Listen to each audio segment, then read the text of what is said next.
Welcome to the Red Sneaker Writers Podcast. News, interviews, and writing tips for people who are serious about having a writing career and want some practical knowledge to help them achieve it. Your host is the nationally best-selling author of more than 50 books, William Bernhardt.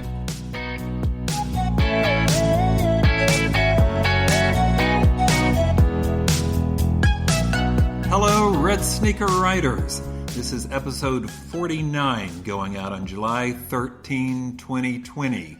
This episode of the podcast is coming to you live from our Writers Retreat in Eureka Springs.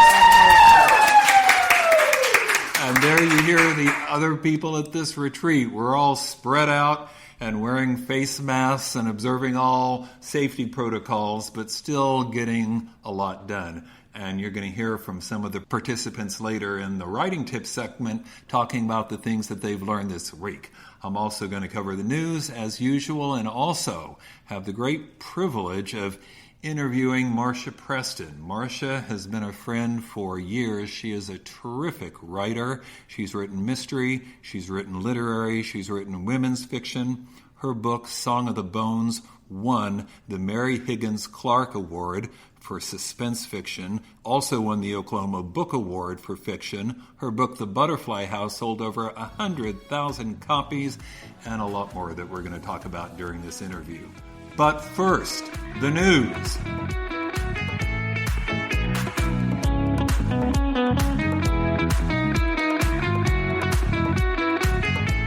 If you've been listening to the podcast on a regular basis, you know last time I reported about the Internet Archive Library and how the threat of a lawsuit finally shut down this enterprise that was providing authors' work free online without compensating the authors. Something obviously that I objected to. There's been a new lawsuit filed, this time by 12 authors, all members of the Authors Guild, against the so-called KISS Library. That's K-I-S-S Library. If you haven't heard about that, you can go find it online, but don't, because you really shouldn't, because this is another one of those places that are pirating books. They're allowing people to download illegally copyrighted material. So we've got some heavy-hitting authors, big names like John Grisham and Lee Child, Scott Churro, and Douglas Preston, who have filed this lawsuit for the purpose of bringing this down. And these are good people. I know Doug Preston. He was the president of International Thriller Writers when I was on the board of directors. And let me tell you, there has never been a more generous author or somebody who was more concerned about the whole writing world and making sure that writers are treated fairly. So with him involved, I know this is going to be a first-rate thing. Amazon Publishing is also involved, and here's a unique aspect. They're holding hands with Penguin Random House, the largest of the traditional publishers. It's like the entire writing world is united to stop book piracy. And I can't think of a better cause for them to be behind. In other news, Barnes & Noble has announced that they are dismissing a lot of people, a lot of employees, primarily their buyers. They haven't released the actual numbers, but we know that they're buyers in a lot of fields like science fiction and fantasy and graphic novels are being let go. Now, you may recall from your own reading or from this podcast, their new CEO, James Daunt, saying that we're going to transform Barnes & Noble, and this could, in fact, be part of that, because he said that he's going to allow individual bookstores and booksellers in those stores to have more input into what books are going to be stocked. Of course, he's also said that Barnes & Noble is going to start carrying fewer books, so it could be part of that as well. Clearly, according to Publishers Lunch, Barnes & Noble is placing lower orders for titles, even brand new titles by major authors, and they're not buying movie tie-ins at all anymore. A lot of monthly theme promotions will now be curated by the individual stores, like your local Barnes & Noble gets to decide what they're in some part, what they're going to have in their store, which may allow them to be more responsive to the community and even to individual authors. or local authors like maybe, you and all the other Red Sneaker writers. This may even expand to what they've called paid display space, what you may know as co-op, the ability to buy better placement in Barnes & Noble, which traditionally has been the province of only traditional publishers because it's too expensive and you've got to buy it for the whole chain of Barnes & Noble. Well, if you could buy it just for your local stores or Target stores where you have a good following, this could be a great opportunity for Red Sneaker writers, which of course is why I'm including this story. Great appeal of being able to buy co-op and actually having a larger presence in Barnes & Noble. That would be great. When every one of you has to make a decision, how am I going to go? Am I going to go traditional publishing? Am I going to publish myself? Am I going to be a hybrid publisher? One of the main things you have to think about is, do I care whether my book is in bookstores? Is it even realistic to think this book would be in bookstores? Well, if it can be in just a few bookstores, or if your local Barnes & Noble might order it, that may influence your thinking. Another story relating to Amazon. Amazon has finally announced in a press release that they're going to take a stand on counterfeit books. In fact, they've formed what they call their Counterfeit Crimes Unit that, quote, will investigate cases where a bad actor has attempted to evade Amazon's systems and listed a counterfeit in violation of Amazon's policies. What we're talking about is people, say, putting up unlicensed versions of George Orwell's 1984, or, as we discussed a couple podcasts ago, people putting up books that claim to be something they aren't, like books titled The Cure for COVID-19, except that's not at all what's being offered because, of course, there isn't one. This is related to, but not the same thing as, actual piracy of authors' work. You'll recall the suit that Nora Roberts filed against a South American writer who was out and out pirating the work of American romance authors. Not the same thing, but very related. And it's good to see Amazon finally stepping up to the plate and taking a more active curating role and making sure that the people who are uploading books are not uploading things they shouldn't be.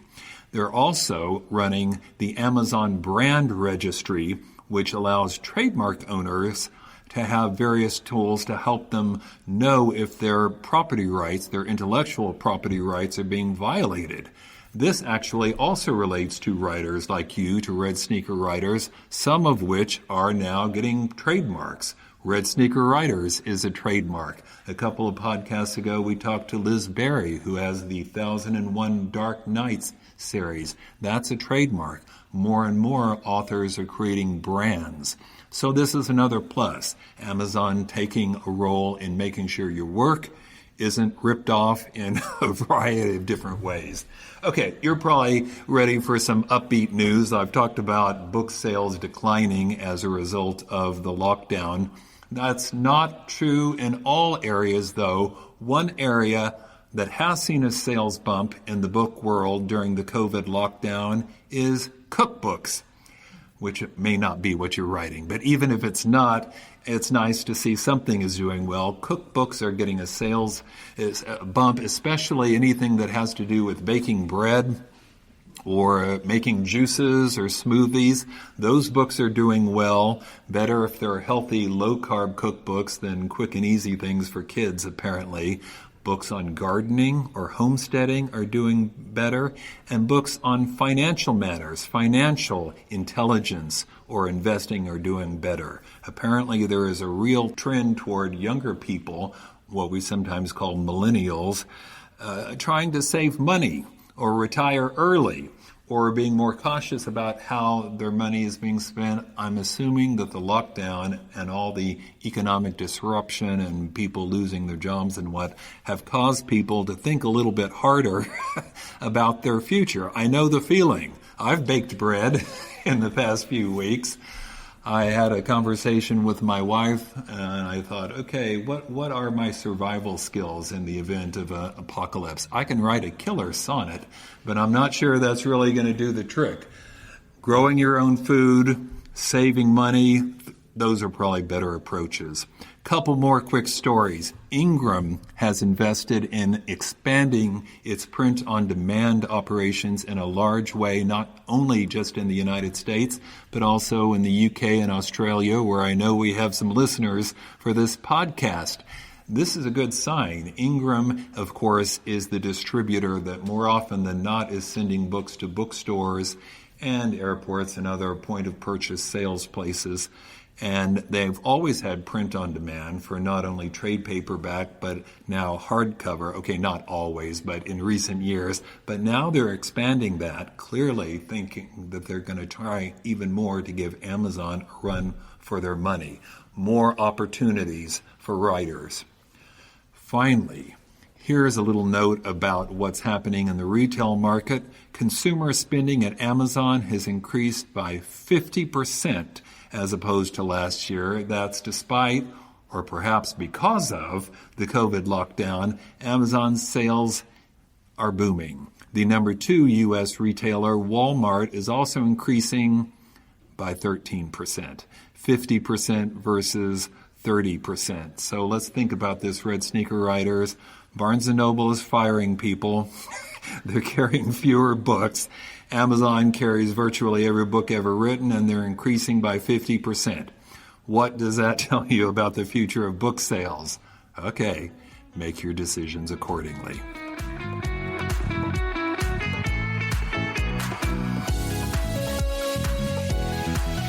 For the Writing Tips segment, I've asked some of the participants at this wonderful writing retreat to share some of what they've learned. We're right here at the Writers' Colony at Derry Hollow. That's why you're hearing a little echo and occasionally a motorcycle zooming by. We're in the heart of Ozark country in Eureka Springs, but having a great time.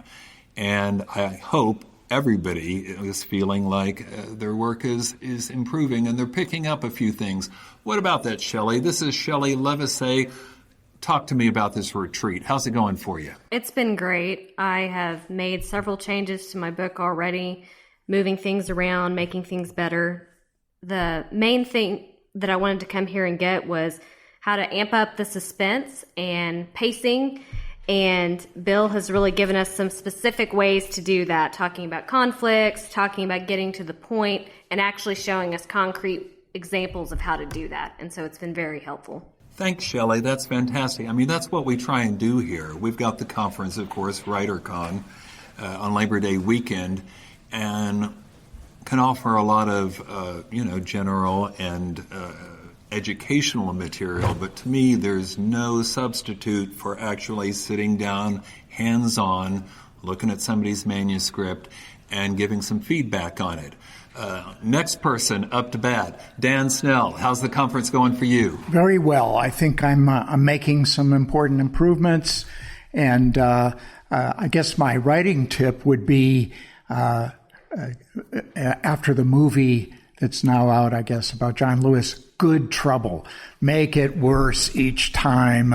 Make your protagonist have more problems. I'm imagining new problems for him to have. Yeah.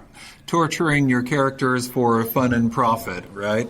All right, one more. We're going to talk to author and friend Thomas Miller. Thomas, what's your writing tip? Well, I have to tell you something, Bill. I almost didn't come this year because this is not what I want on the podcast, Thomas. I thought, well, do I really need it? But I'm starting a Western series called McGrath, and decided it was time to go back. That's after 4 books in the Black Star Ops Group series, spy thriller. So I decided to come back here for an inoculation, so to speak. In other words, to go back to basics and to have my work looked at by people who I trust, which I do, and it's been fantastic. Thanks, I appreciate that. We spend 5 days out here on the retreats. I read people's manuscripts before they get here, so we're ready to rock and roll. But what I have found to be true is, sure, I can talk and talk, but we get a whole group talking about your work, a real gestalt effect, and it's beneficial to everybody, I think.